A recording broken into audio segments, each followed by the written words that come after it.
지난 7월 1일부터 14일까지 영국 윈블던 테니스 대회가 있었습니다. 이 대회에서 우승을 차지한 선수는 세르비아의 노박 조코비치가 차지했습니다. 그리고 준우승은 로저 페더러가 스위스 사람인데 로저 페더러가 차지하게 됐습니다. 이들은 세계 프로 테니스 선수들 중에 1, 2위를 차지하는 선수들입니다. 이들이 경기에 나서면 구경하기 위해서 몰려드는 사람들이 인산인해를 이룹니다. 다 못 들어갑니다. 이 두 사람이 이번에 결승 대회를 했는데 그때 입장료만 1인당 최저 1,800만 원. 그 1,800만 원 티켓 사야 들어가서 구경할 수 있는 그런 대회가 이제 마쳤죠. 그리고 이들의 몸값이 1,000억대에 이릅니다. 1,000억대. 몸값이 엄청나죠. 얼마 전에 코리아 헤럴드 경제신문에 실린 보도에 의하면 우리나라 축구 선수 중에 영국 토트넘에서 뛰고 있는 손흥민 선수의 몸값이 8,000파운드, 우리 한국 돈으로 약 1,178억 원, 1,000억대입니다. 그리고 미국 프로야구 메이저리그에서 맹활약을 하고 있는 류현진 선수의 몸값은 미국 경제신문 포브스에 의하면 최대 9,600만 달러, 9,600만 불, 우리나라 돈으로 1,112억 원 정도 나가는 것으로 보도하고 있습니다. 우리 일반인으로서는 혀를 내두를 정도의 몸값이죠. 만약에 이 선수들을 스카웃해서 자기 팀으로 영입하려면 이런 천문학적인 몸값을 지불해야 된다는 뜻입니다. 해마다 프로축구나 프로야구의 명문 구단에서는 이러한 그에게 몸값을 지불하고 원하는 선수들을 자기 구단 선수로 스카웃해서 데리고 가는 것을 쉽게 볼 수 있습니다. 오늘 본문에서도 천문학적인 몸값을 지불하고 우리들을 사신 분의 이야기가 나오고 있습니다. 예수님께서 우리를 은과 금보다 더 비싼 자신의 보배로운 피값으로 우리를 사셨다고 했습니다. 세상에서는 프로 선수들의 몸값이 천문학적인 비싼 가격이지만은 우리들의 몸값은 하나님 앞에서와 하나님의 나라에서와 영적 세계에서는 세상에서 계산할 수 없는 상상을 초월하는 몸값을 가진 자들이라고 하십니다. 왜냐하면 그리스도의 보배로운 피값을 지불하고 산 우리들이기 때문이라고 말씀하고 있습니다. 그러면 그리스도의 보배로운 피값을 지불하고 산 우리들은 어떤 사람이 되었나요? 오늘 본문 말씀에 우리는 하나님의 보배롭고 존귀한 백성이 되었다고 말씀하고 있습니다. 18절, 19절에 보면 너희 조상이 물려준 헛된 행실에서 대속함을 받은 것은 은이나 금같이 없어질 것으로 된 것이 아니요 오직 흠없고 점없는 어린 양 같은 그리스도의 보배로운 피로 된 것이라고 말씀하고 있습니다. 여기 너희 조상이 물려준 헛된 행실에 대속함을 받은 것이란 말씀이 나오는데 너희 조상이 물려준 헛된 행실은 망령된 행실이라는 뜻인데 여기에 헛된이란 헬라어 원어는 마타이오스라는 단어인데 텅 비었다, 어리석다, 가치 없다는 뜻입니다. 헛된이라는 말 단어의 뜻이. 그리고 헛된 행실이란 가치 없고 허무하고 텅 빈 헛된 행실, 또 우상을 쫓아 살던 타락된 어두운 행실이라는 뜻입니다. 그러니까 하나님의 자녀들이 된 우리가 구속받기 이전에 살았던 우상 숭배의 삶을 가르치는 것으로서 결국 가치가 없었던 삶, 텅 빈 삶, 허무하며 저급한 아주 저질스러운 삶이었다는 것을 뜻합니다. 그리고 대속함을 받은 것이란 말은 원어의 리트론이라는 단어인데 이 원뜻은 전쟁 포로나 잡혀간 노예에 대한 몸값으로 지불된 돈이란 말입니다. 대속함을 받은 것, 이것은 몸값을 치르고 되찾아오다, 포로를 되찾아오다, 몸값을 치르고 노예를 사오다 라는 뜻입니다. 이게 대속하다는 뜻은. 그러므로 너희 조상이 물려준 헛된 행실에서 대속함을 받은 것이란 말을 다시 풀어서 말씀을 드리면 이런 뜻입니다. 우리가 과거 조상들로부터 물려받은 무가치하고 허무하고 어두운 우상숭배의 행실과 마귀 사탄의 세력에 묶여 있었고 또한 죄의 노예로 거기에 매여 있었던 곳에서부터 값을 지불하고 건져내어주고 풀어내어 주셔서 구원의 자유를 얻게 되었다는 뜻입니다. 그리고 누가 어떻게 우리를 위해서 몸값을 지불하셨다고 합니까? 19절에 보면 오직 흠없고 점없는 어린 양 같은 그리스도의 보배로운 피로 된 것이라 라고 말씀하고 있습니다. 예수 그리스도께서 우리를 위해서 보배로운 피를 십자가에서 흘려주심으로 몸값을 지불했다는 거예요. 우리의 노예의 몸을 보배로운 몸으로, 존귀한 몸으로 만들기 위해서 예수님이 몸값을 지불했다는 거예요.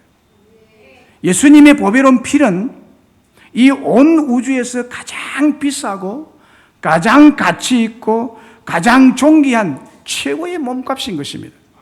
우리 예수님의 몸값은 이 온 우주보다도 더 비싸고 더 놀라운 몸값을 가진 그 피를 우리의 몸값으로 지불했다고 하는 것입니다.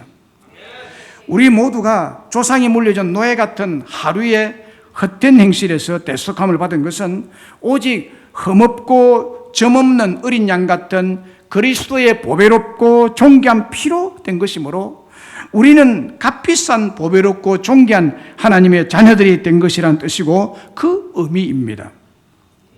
영국의 찰스 벌전 목사님은 이 구절에 대해서 예수님께서 십자가에 흘리신 피를 이렇게 설명했습니다. 주님의 손과 발 그리고 옆구리에서 흘러나오는 붉은 핏방울, 그 피는 대속의 효험을 갖고 있기 때문에 보배롭다라고 정확히 그 뜻을 해석했습니다. 5,000원짜리 장난감 비행기하고 보잉 747 전보 비행기하고 그 가치는 비교가 안 되죠. 보잉 747 전보 비행기 가격이 얼마나 되는가 제가 찾아보니까 4,330억 원 하더라고요. 놀라지도 않네요. 다 알고 있었나요? 미국으로 유럽으로 이렇게 떠다니는 이 보잉 747 전보 비행기가 가격이 얼마냐? 4,330억 원. 30억 원도 많은데, 300억 원도 많은데, 4,000억. 4,330억 원이래. 전보 747 비행기가. 그런데 그 비행기하고 5,000원짜리 장난감 비행기하고 이게 비교가 되냐? 원래 우리들은 우리 조상들이 물려준 헛된 행실을 가진 5,000원짜리 장난감 비행기에 불과했습니다. 이해가 되십니까? 현실적으로 감각이 안 오는 분들은 할 수 없지만은 사실이 그렇습니다. 우리는 장난감 5,000원짜리 비행기와 같은 존재들, 너무 헐값, 너무 저급한 그런 존재였습니다. 그런데 오직 흠없고 점없는 어린 양 같은 그리스도의 보배롭고 존귀한 피로 대속함을 받은 저와 여러분들은 하나님 나라 안에서 영적인 세계에서 4,330억 원짜리 보잉 747 전보 비행기 같이 비싸고 존귀하고 보배로운 존재가 되었다는 뜻이에요. 할렐루야. 할렐루야 외치만 하죠. 500원짜리 장난감 비행기 같은 존재였는데 4,330억 원짜리 전보 비행기처럼 가치가 급상했다는 거예요. 누구 때문에? 예수 그리스도 때문에. 무엇 때문에? 보배로운 핏값으로 나를 샀기 때문에. 그래서 우리는 몇 원짜리? 우리는 500원짜리가 아니고 5,000원짜리가 아니고 5만원짜리가 아니고 우리는 예수님짜리입니다. 예수님짜리니까 좀 이상하죠? 네. 여러분 가지고 있는 핸드폰 얼마짜리예요? 그 정도 가격. 뭐 짜리 그러면 그 정도로. 우리는 예수님 짜리 드립니다. 할렐루야. 가격을 매길 수 없는 여러분들 모두가 아주 비싼 몸값을 가진 자들이에요. 네. 신명기 26장 18절 19절에 여호와께서 내게 말씀하신 대로 오늘 너를 그의 보배로운 백성이 되게 하시고, 보배로운 피로 산 보배로운 백성이라는 거예요. 여호와께서 너를 그의 지으신 모든 민족에 뛰어나게 하셨습니다.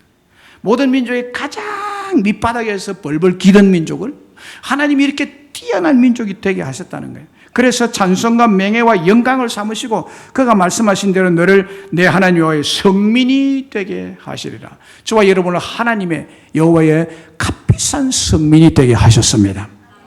이사야 43장 4절에도 네가 내 눈에 보배롭고 존귀하며 라고 했습니다. 하나님의 눈에 저와 여러분이 어떻게 보이느냐? 너무나 보배롭고 존귀하고 아주 비싼 고귀한 자들이라는 것입니다. 하나님 눈에 그렇게 보인대요. 그래서 우리를 너무나 사랑하신대요. 할렐루야. 하나님께서 저와 여러분을 너무나 사랑하셔서 독생자 같이 사랑하는 그 사랑의 눈으로 우리를 보니까 하나님의 눈에는 우리들이 보배롭고 존귀하고 아주 몸값이 최고로 가는 예수님 짜리로 보인다는 거예요. 성경책 중에 가장 읽혀지지 않은 책, 가장 읽기 지루한 책, 그것이 역대상입니다. 그 중에서도 가장 잘 읽혀지지 않는 부분은 역대상 1장에서도 9장까지입니다. 왜냐하면 인류의 조상 아담에서부터 시작해서 수천 년을 지나는 이스라엘이 바벨론 포로에서 돌아오기까지 히브리 지파들의 공식적인 계보, 즉 이름들이 기록되어 있기 때문입니다. 여기에 역대상 1장에서부터 9장까지는요 무려 500명이 넘는 생소하고 어려운 이름들이 쫙 기록되어 있습니다. 한 구절에 2명 내지 3명의 이름이, 그것도 발음도 잘 돌아가지 않는, 이름이 석자가 아니라 8자가 되는 이름도 있고요, 2자가 되는 이름도 있고, 우리가 발음할 수도 없는 이런 이름들이 나열되어 있고, 그래서 이 역대상 1장에서도 9장까지 딱 읽으려면 지루하기 짝이 없고 믿음이 좋은 사람들조차도 이 부분을 외면하고 싶어 합니다. 제가 이 대목에 딱 따르면 넘어가 버릴까? 성경이니까 읽어야 되는데 너무 지루해요. 이름들 그냥 버떡버떡 넘어가 버립니다. 그런데 놀라운 사실은 그 속에 다이아몬드 같이 빛나는 보석이 하나 반짝 빛나는 부분이 있습니다. 그것이 역대상 4장 9절 10절에서 야베스라는 사람이 소개되고 있습니다. 역대상 1장에서 9장까지를 반지라고 보면 그 반지에 붙어있는 보석같이 빛나는, 영롱하게 빛나는 야베스라는 사람이 소개되고 있어요. 그 많은 사람들이 소개되고 있지만 오직 야베스에게는 장장 2구절이나 할애를 해서 소개하고 있습니다. 이렇게 야베스에 대해서 특별하게 소개하는 이유는 야베스에 대해서 반드시 알고 넘어가야 할 중대한 사실이 있다는 것이 성경의 의도입니다. 성경의 의도입니다. 그 중대한 사실이 뭘까요? 그것은 무려 500여 명이 넘는 히브리 지파 인물들 중에 야베스가 가장 존귀한 자로, 가장 가치 있는 자로, 가장 몸값이 최고로 나가는 자로 여김을 받았기 때문입니다. 그가 존귀한 자가 된 것은 존귀한 자가 될 만한 자격을 갖추어서가 아니었습니다. 가난하고 굉장히 복이 없고 비천하고 어려움이 많았던 그의 어머니의 삶이었지만은 그래서 그가 태어날 때도 너무나 어렵게 난산을 통해서 생명의 위협을 감수하며 수고로이 태어난 사람이 야베스라고 소개하고 있습니다. 이런 어려운 가정에서 태어난 사람인 야베스를 하나님께서 종기한자로 세우는데, 어떻게 종기한자로 세우느냐? 가장 몸값이 많은 사람으로, 그렇게 비싼 사람으로 세우셨느냐? 그 이유는 하나님께서 복의 복을 더하여 주시고 그의 지경을 넓혀 주시고 전능하신 손으로 보호하셔서 그에게는 어떤 환난도 만나지 않도록 하심으로 그를 보배로운 자, 존귀한 자가 되게 하셨다는 것입니다. 그래서 야베스를 소개할 때 가장 먼저 이렇게 소개하고 있습니다. 야베스는 그 형제보다 존귀한 자라라고 소개했습니다. 사랑하는 여러분, 우리는 모두 야베스 같은 자들이었지만은 우리 예수님께서 값비싼 보배로운 피를 보배롭고 존귀한 하나님의 자녀들이 피로써 자녀들이 되게 하셨다고 믿습니다. 송맹이 시인이 있습니다. 그는 1963년생으로 올해 57세입니다. 태어날 때 산부인과 의사의 실수로 뇌성마비가 되는 장애아로 태어나게 됩니다. 온 사지가 뒤틀리는 것이 뇌성마비의 특징이죠. 이렇게 온 사지가 뒤틀리는. 그래서 몸을 마음대로 움직일 수 없는 중증 장애인입니다. 그런데 기적같이 생명은 건졌지만 중증 장애인이기 때문에 그에게는 불행이 떠나지를 않았습니다. 학교에 다닐 나이가 되었어도 다른 친구들처럼 학교에 다니지 못해서 하루 종일 학교 가고 싶어서 학교 교문과 건물만 바라보며 울었다고 합니다. 학교 가고 싶어서 학교 못 가는 자신의 신세를 한탄하면서 학교 가는 친구들 보고 얼마나 울었는지 모른다고 합니다.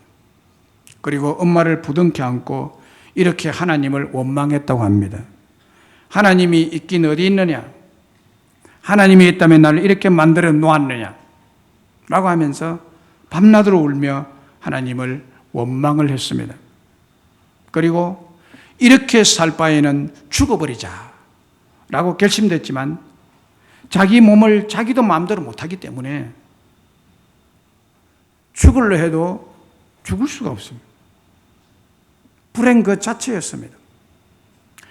그리고 어느 날 이런 생각이 들었답니다.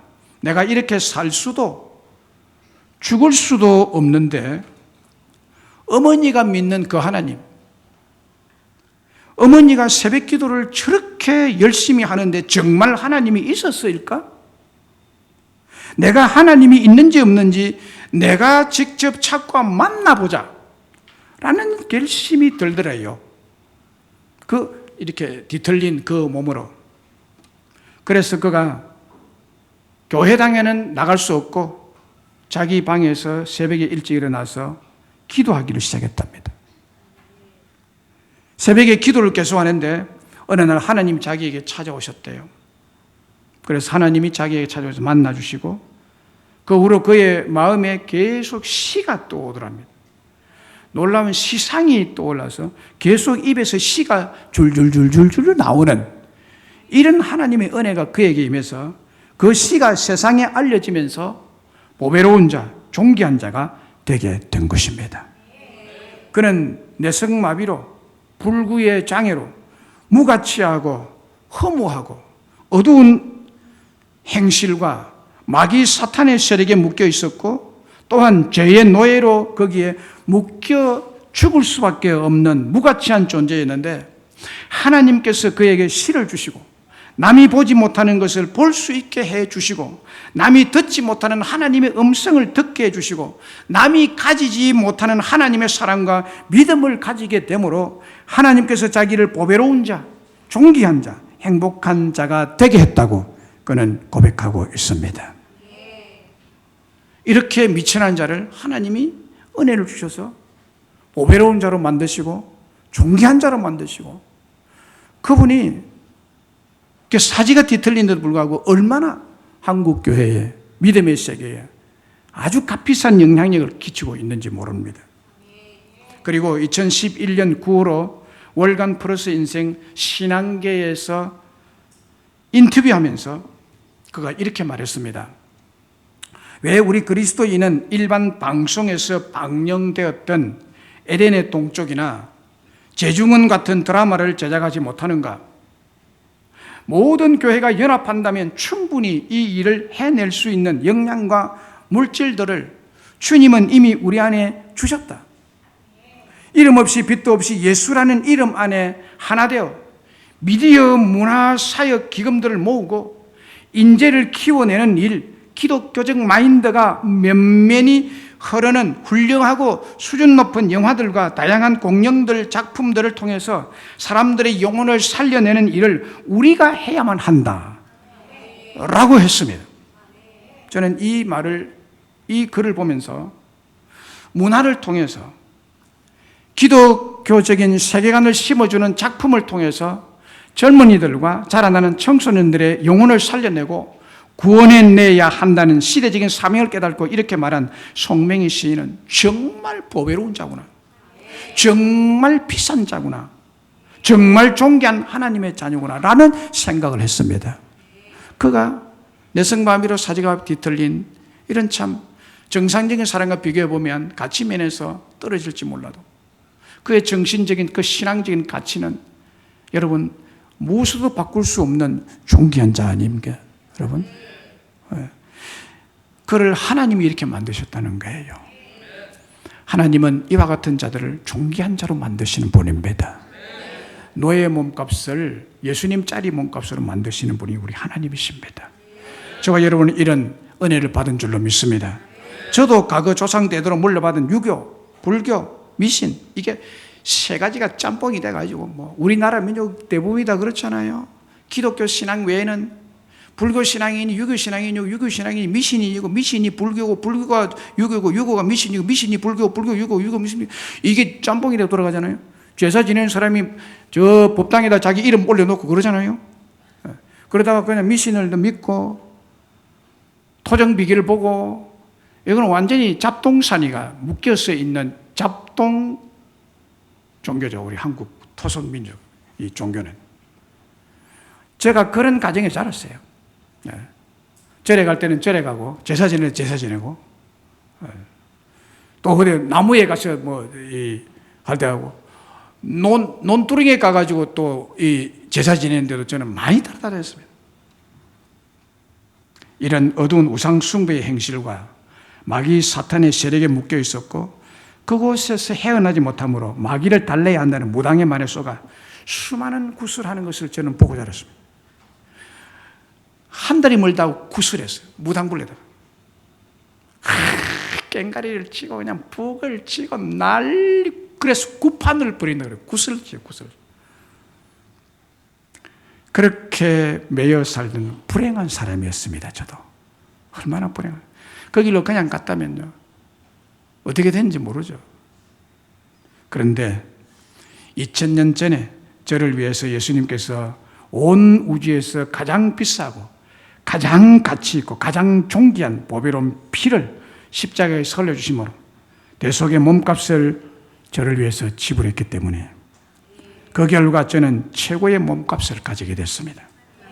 그래서 하나님의 눈에 저는 너무나 보배롭고 존귀하며 하나님께서 저를 사랑하시고 계신다는 것입니다.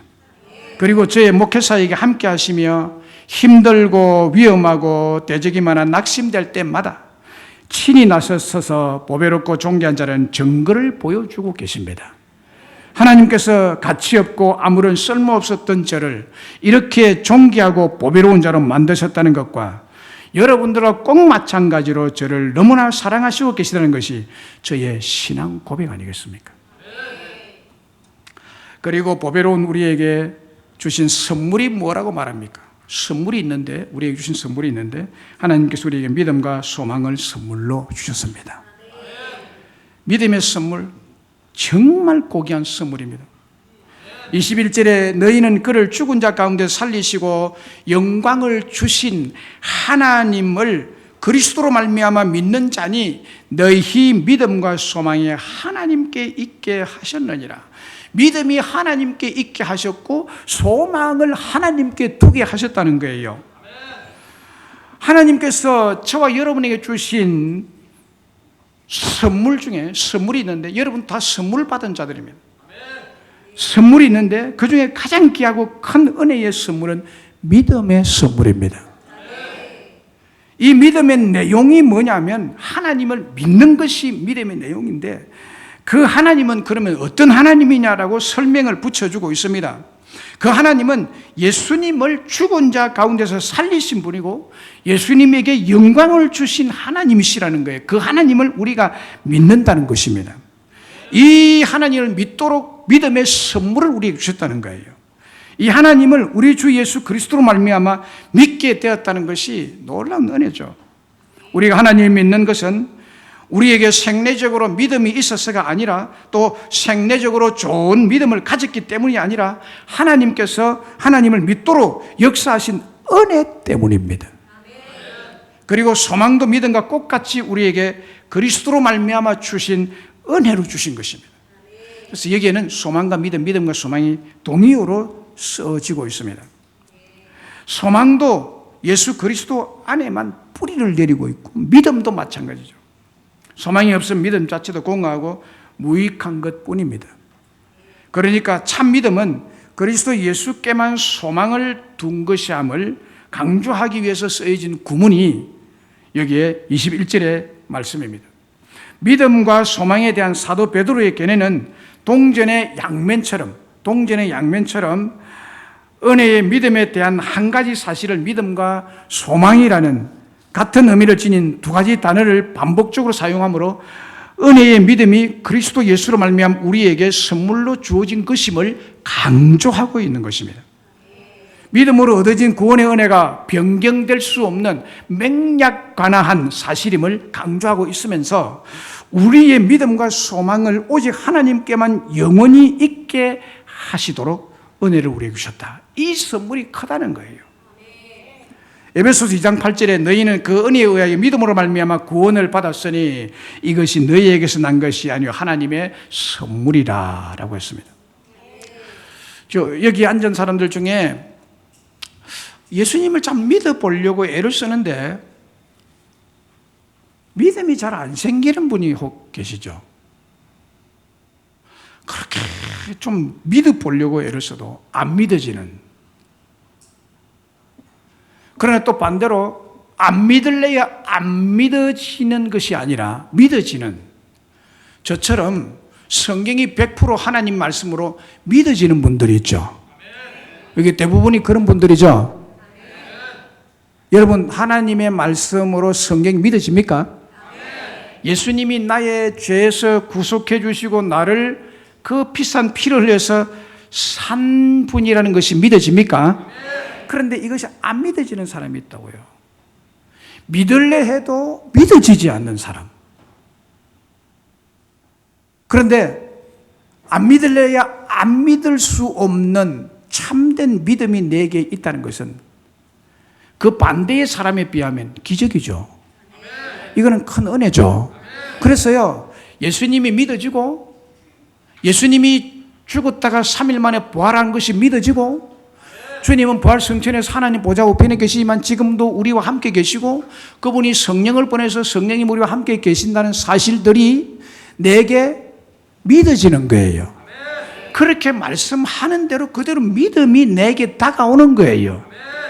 그러나 교회에 와서 이런 설교를 들어도 무슨 말을 하는지, 예수님을 말하기는 말한 것 같은데 예수님이 안 믿어지고 정말 예수님 살았을까? 책에 보니까 위인 중에 한 사람이라고 하는데 왜 소크라테스는 말 안 하고 다른 위인들은 말 안 하고 그 예수님만 유독하게 교회에서는 저렇게 말하지? 아무리 이렇게 들어도 이게 의심이 되고 믿어지지 않는 사람들, 거기에 비하면 믿어지는 우리에게는 엄청난 선물, 믿어지는 우리에게는 기적이 일어난 것입니다. 사도행전 9장에 보면은 바울이었던 사울에 대해서 소개해 주고 있습니다. 사울은 예수를 믿는 제자들에 대해서 얼마나 악랄한 자였는지, 예수쟁이 그러면 죽여야 된다는 생각을 가진 사람입니다. 교회를 그냥 다 없애야 된다고 생각한 사람입니다. 그래서 그의 마음에는, 그의 얼굴에는 위협과 살기가 등등했습니다.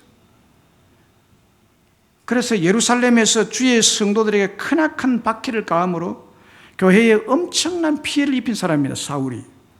심지어 스데반 집사님을 죽이는 일까지 자행한 극렬한 핍박자였습니다. 오늘 우리 주변에도 예수 옛자만 들어도 그냥 기분 나빠하고 닭살 돋는 사람들이 많이 있습니다. 이런 사람이 사울이었어요. 하루는 여전히 위협과 살기가 등등한 채로 대제사장에게 가서 예수님을 믿고 예수님 이름을 부르는 자들을 결박할 권한을 받아가지고 다메섹 여러 회당을 다니며 예수님의 십자가와 도를 따르는, 그리고 또 그것을 전하는, 예수 믿는 사람들을 만나면 남녀를 막론하고 탁 잡아다가 가두어서 사형을 시키든지 감옥에 가두었는지, 이 일을 위해서 지금 다메섹으로 가고 있습니다. 예루살렘에서 다메섹으로 가고 있었습니다. 그런데 다메섹에 거의 다 갔을 때 놀라운 기적적인 사건이 하나 발생합니다.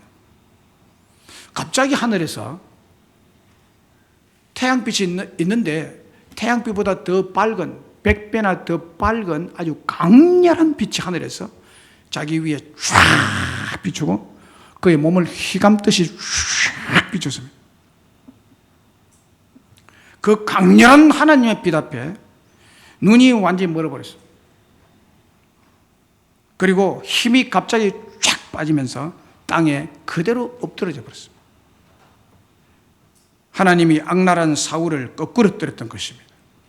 그리고 하늘에서 이렇게 사울에게 질문 아닌 질문을 하면서 사울아 사울아 네가 어찌하여 나를 박해하느냐, 사울아 사울아 네가 어찌하여 나를 박해하느냐, 물음이 아닌 무서운 책망을 하신 것입니다.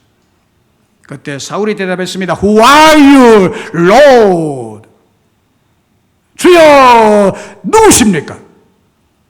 나는 네가 박해하는 예수라. 이 사건을 만나게 됩니다. 완전히 주님 앞에 꼬꾸라집니다. 이 사실에 대해서 사도 바울의 고백을 디모데전서 1장 13절 14절에 기록하고 있습니다. 내가 전에는 비방자요 박해자요 포행자였으나 도리어 긍휼을 입은 것은 내가 믿지 아니할 때 알지 못하고 행하였습니다. 우리 주의 은혜가 그리스도 예수 안에 있는 믿음과 사랑과 함께 넘치도록 풍성하였도다라고 했습니다. 여기 보면요, 사울이 바울 되기 전에 어떤 사람인지 그가 밝히고 있습니다. 그는 예수님의 십자가와 부활을 비방했던 비방자였습니다. 그런 일이 어디 있었냐? 복음을 믿는 자들을 핍박한 박해자여 폭력까지 동행했던 폭행자였습니다. 십자가의 원수여 복음의 해방자여 교회 부흥과 복음 전파의 방해꾼이었습니다. 예수 믿는 사람들에게는 사울은 너무나 무서운 존재였고 공포의 대상이었고 원수였습니다. 그에게 잡히면 스데반처럼 죽음을 면치 못했던 것입니다. 그런데 이것 보세요. 그렇게 포악하고 비방하며 박해를 일삼던 사울에게 우리 주 예수님의 은혜와 긍휼과 무한하신 사랑이 그에게 공짜로 임해서 믿음이 그에게 넘치도록 풍성하게 임하게 되었다고 고백하고 있습니다. 주 예수님의 믿음의 은혜가 몹쓸 사울을 사도 바울 되게 하신 줄로 믿습니다. 이게 믿음의 은혜예요. 하나님은 우리에게 믿음의 은혜를 선물로 주셨다고 말합니다. 선물은 그건 공짜로 준 거거든요. 최초의 제주도 선교사로 잘 알려진 이기품 목사님이 계셨습니다. 그는 평양에 살았는데 평양 깡패였습니다. 어느 날 평양 장터를 지나가던 중에 사무엘 마페 선교사가 파란 눈을 가지고 노란 머리카락을 가지고 키가 훨씬하게 크고 성경책을 끼고 전도를 하고 있습니다. 이것을 본 이기풍은 반사적으로 자기 발밑에 돌멩이, 주먹만한 돌멩이를 이렇게 주워다가 선교사님 가까이 다가갔습니다. 그리고 그 돌을 힘껏 선교사의 머리를 향해서 빠개지도록 팍 던졌습니다. 날아간 돌은 사무엘 마페 선교사님의 턱에 정통으로 맞았습니다. 사무엘 마페 선교사님 연세대학을 설립한 설립자입니다. 이 사람이 이런 깡패에게 돌에 맞아서 이 턱이 내려앉았습니다. 마페 선교사님이 그 자리에서 거꾸로 죽고 이기풍은 유유히 사라져 버렸습니다. 이 이기풍은 깡패이면서 그래도 담배 피는 옛날에는 이 대를 가지고 길쭉한 담배대가 있었는데 그 담배대 그림을 그려서 이걸 한 묶음 짊어지고 다니면서 팔았습니다. 하나 살았는데 안 사면 또 이렇게 주먹이 날아가는. 담배대를 한 묶음 쥐고 다니면서 하루 종일 팔다가 그가 마페 선교사를 돌로 때리고 난 다음에 이상하게 그때부터는 이기풍의 양심이 괴로워지기 시작했답니다. 내가 왜 죄 없는 사람을 돌로 쳤을까? 언제든지 만나면 사과라도 해야 마음이 편해질 것만 같다라고 생각하며 다녔습니다. 그리고 어느 날 하루 종일 담뱃대 팔다가 집으로 돌아와 너무 피곤해서 잠시 마루에 누웠는데 잠이 깊이 팍 들었습니다. 누워 자던 이기풍은 그의 인생을 완전히 통째로 뒤바꾼 이상한 꿈을 꾸게 됩니다. 하늘이 열리더니 꿈에 하늘이 갑자기 열리더니 밝은 빛 속에서 아주 부드러운 소리가 그에게 들렸습니다.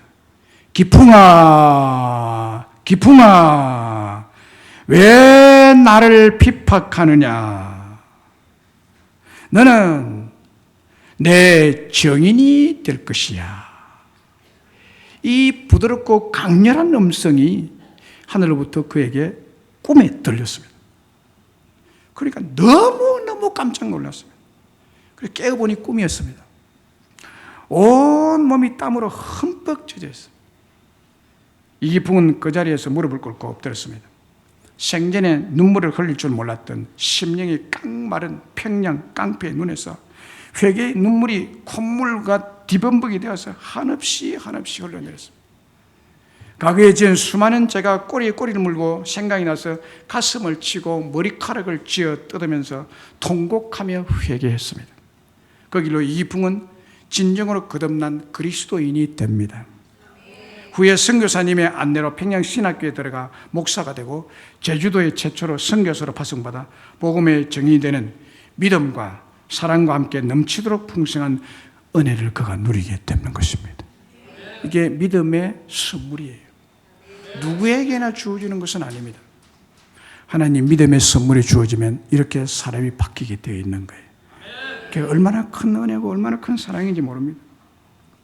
하나님께서 내리시는 믿음의 은혜는 깡패, 폐륜의 사람도 이렇게 놀라운 사람으로 바꾸시고 바로 그 사람에게 믿음과 소망을 선물로 주시고 믿음과 소망을 오직 하나님께만 영원히 있게 하셨다고 말씀합니다. 그렇습니다. 우리 모두는 예수 그리스도의 보배로운 피값으로 하나님의 보배로운 사람이 된 줄로 믿습니다. 그리고 하나님께서 우리에게 믿음과 소망의 은혜를 주심으로 놀라운 사람들로 변화된 은혜를 주신 줄로 믿습니다. 이 엄청난 은혜를 받은 우리에게 어떻게 하라고 하십니까? 그것은 서로 사랑하라고 하십니다. 오늘 본문 전체는 복음의 은혜에 대해서 너무나 선명하고 논리 정리하는 아름다운 말씀입니다. 하나님께서 우리를 하나님의 보배로운 사람이 되게 하셨다고 했습니다. 그리고 보배롭고 존귀한 하나님의 사람이 된 우리에게 너무나 귀한 은혜의 선물인 믿음과 소망을 주셨다고 했습니다. 이 은혜를 받은 우리들은 당연히 서로 사랑할 수 있고 또 서로 사랑하라고 하십니다. 22절에 너희가 진리를 순종함으로 너희 영혼을 깨끗하게 하여 거짓이 없이 형제를 사랑하기에 이르렀으니 마음으로 뜨겁게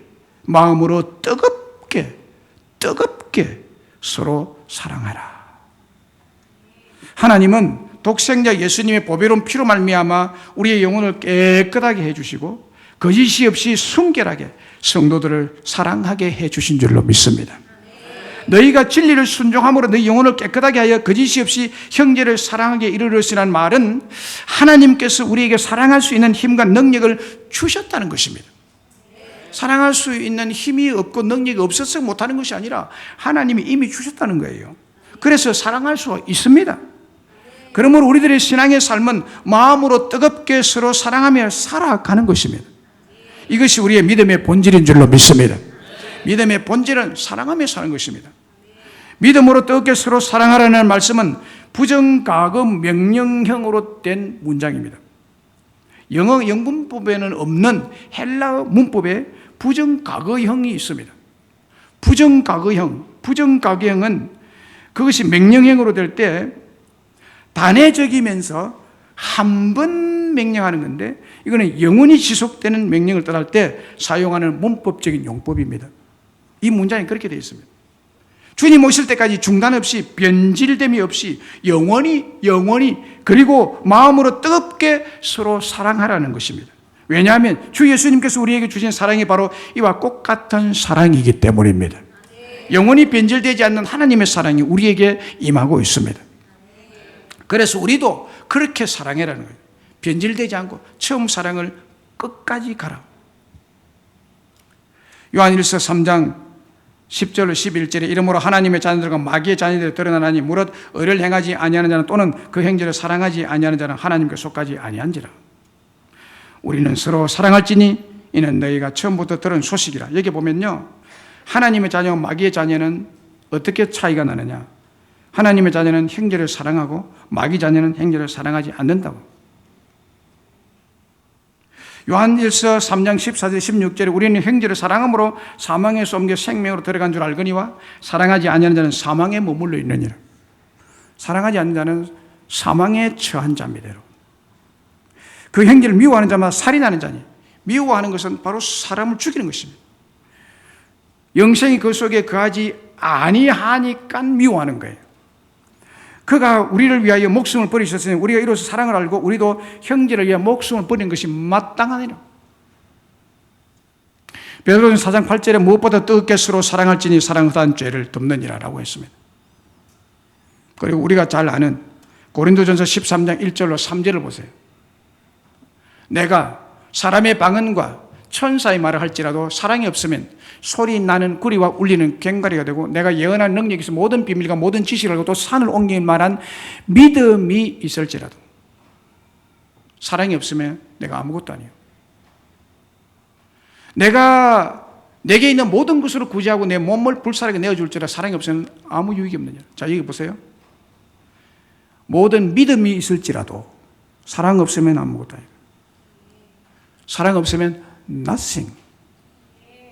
믿음이 있다 해도 아니다 그는. 자, 여기에서요, 여러분들이 신앙생활 하면서 굉장히 오해하고 있는 부분이 있어요. 제가 여러분들한테 저는 믿음이 좀 없어요 라고 하면 목사님이 믿음이 없다니 그러겠죠. 그런데 저게 사랑이 좀 부족해요는 별 문제에서 안 삼죠. 그럴 수 있으니까 라고 생각하죠.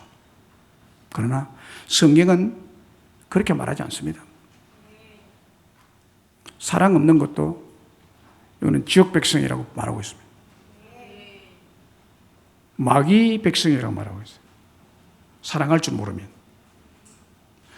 자, 모든 믿음이 있을지라도 사랑이 없으면 아무것도 아니라고 그러잖아요. 그런데 우리는 보통 반대로 생각합니다. 믿음만 있으면 다 된다고 생각합니다. 사랑 없어도 괜찮다고 생각합니다. 아닙니다, 여러분.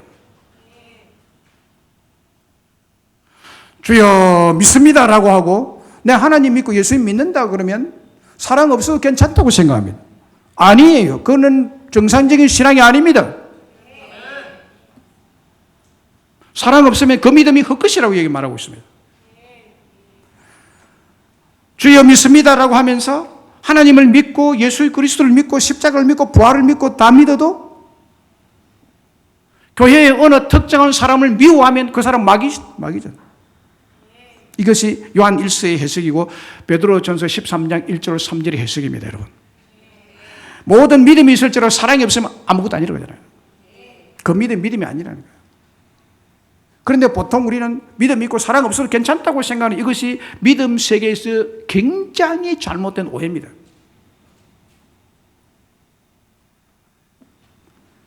하나님의 자녀와 마귀의 자녀들 누구인지 드러나는 증거는 형제를 사랑하느냐 사랑하지 않느냐 미워하느냐 여기에서 판가름 난다는 거예요.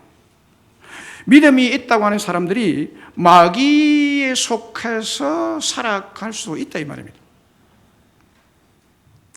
왜냐하면 같은 성도를 사랑하지 아니하는 자는 하나님께 속하지 아니하고 마귀에게 속한 자이기 때문에 미워하고 시기하고 질투하게 된다는 거예요. 분명히 들으세요 여러분. 무슨 얘기입니다.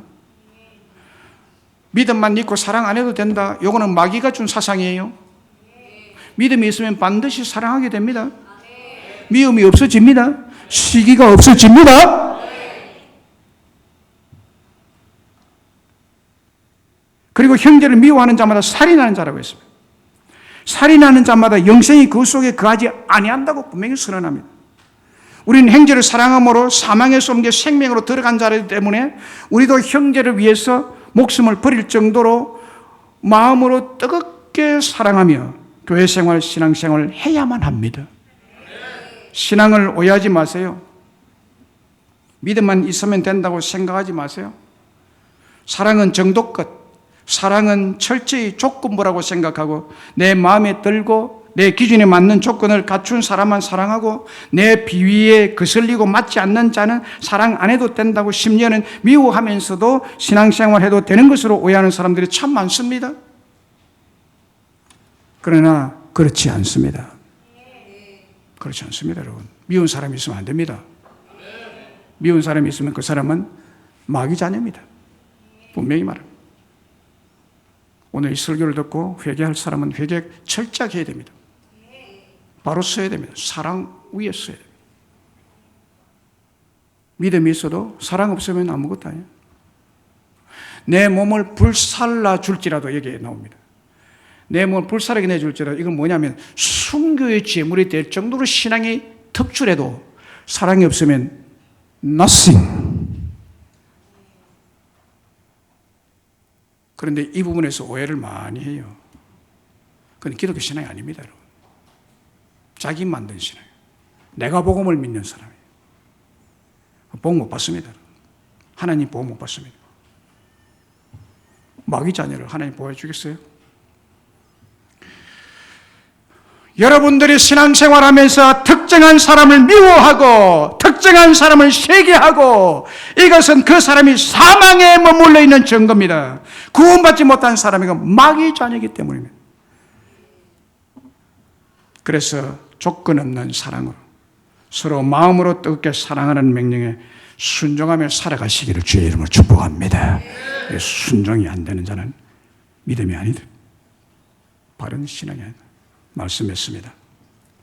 하나님께서 우리를 보배롭고 존귀한 백성이 되게 하셨다고 했습니다. 어떻게 우리가 보배롭고 존귀한 백성이 될 수 있었다고 했나요? 예수 그리스도의 보배로운 피로 되었다고 했습니다. 그리고 보배롭고 존귀한 우리들에게 귀한 선물을 주셨다고 했는데 그것은 믿음과 소망의 선물이라고 했습니다. 믿음과 소망의 선물을 받고 하나님 보배롭고 존귀한 백성이 되었기 때문에 이런 은혜가 세상에서는 받을 수 없는 천상에로부터 내려온 것만이 우리를 이렇게 만들어 주셨는데 그렇다면 그런 존귀한 자라면 그런 귀한 자라면 마음으로 뜨겁게 서로 사랑하며 허물을 덮으며 살아감으로 행복과 축복을 받아 누리시기를 주의 이름으로 축원합니다. 십자가 그 사랑 찬양하겠습니다.